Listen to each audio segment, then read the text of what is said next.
तो हमारे पास अभी है लेसन नंबर 4, नाम है मैप्स। मैप्स होते हैं नक्शे।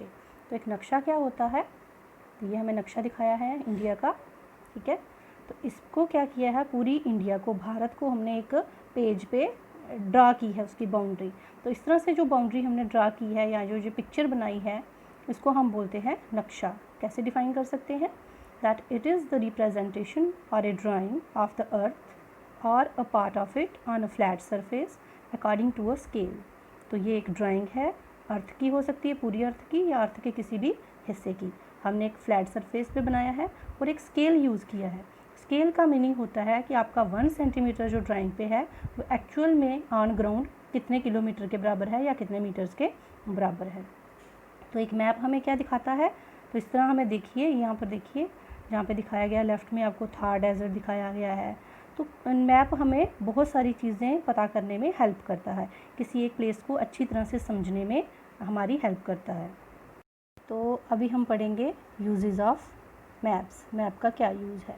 तो पहला आ गया, helps us to understand a place. एक जगह को समझने में ये हमारी हेल्प करता है।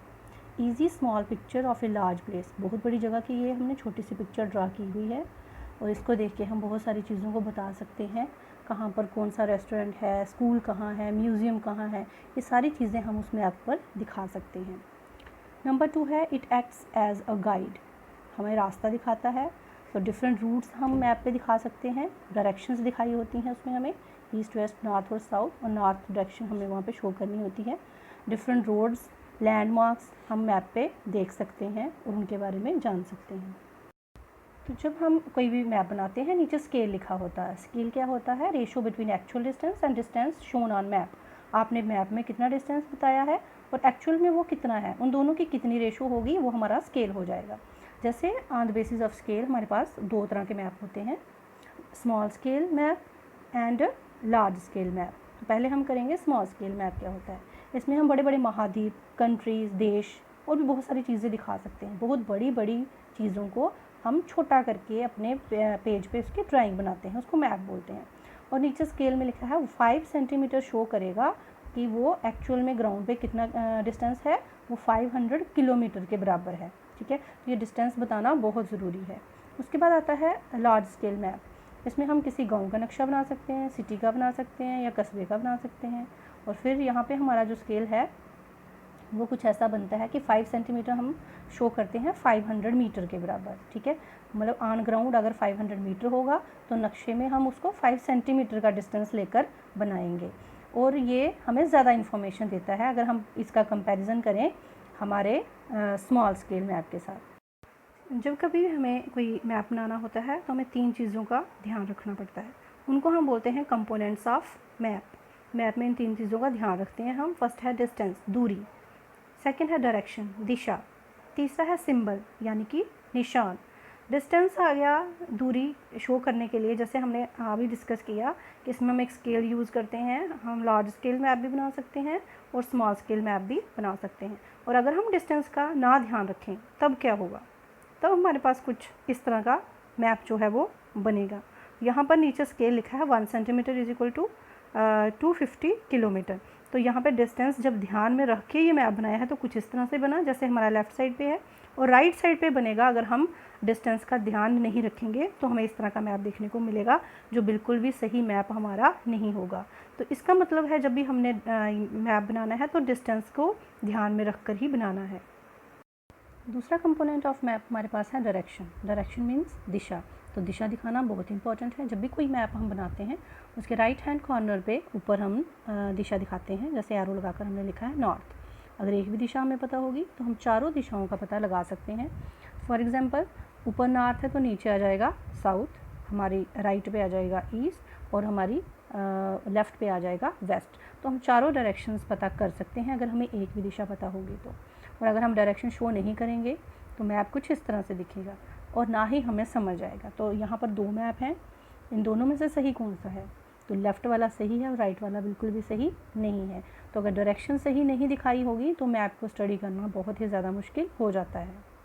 ये जो डायरेक्शंस है हमारे पास ईस्ट, वेस्ट, नॉर्थ और साउथ, इनको हम बोलते हैं कार्डिनल डायरेक्शंस। और बाकी जो इनके बीच में डायरेक्शंस आती हैं 4, जैसे north east, north west, south west, south east, इनको हम बोलते हैं इंटरमीडिएट डायरेक्शंस। तो कार्डिनल डायरेक्शंस कौन से हैं? ईस्ट, वेस्ट, नॉर्थ और साउथ। अब हमारे पास एक इंस्ट्रूमेंट आता है जिसका नाम है कंपास। तो ये हमारी हेल्प करता है टू फाइंड डायरेक्शन। हम किसी भी जगह पे इसको रखेंगे तो इसकी जो मैग्नेटिक निडल लगी है इसमें, वो हमेशा नॉर्थ की ओर पॉइंट करती है। तो जब नॉर्थ और साउथ हमें पता चल जाएंगे तो ईस्ट वेस्ट भी हम पता कर सकते हैं। तो कंपास हमारी किस हेल्प करती है? ये किस काम में हेल्प करती है? ये हमारी हेल्प करती है to find direction. Third component of map has symbols. It is the third important component.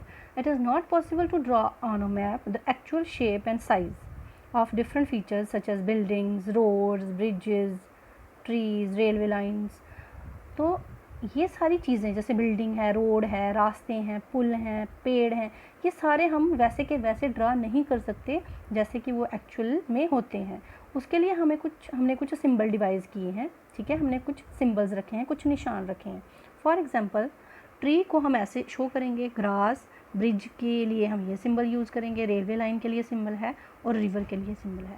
उसी तरह से हमारे पास कुछ कलर्स हैं, हम उनका इस्तेमाल भी करते हैं डिफरेंट चीज़ों को मैप पर दिखाने के लिए।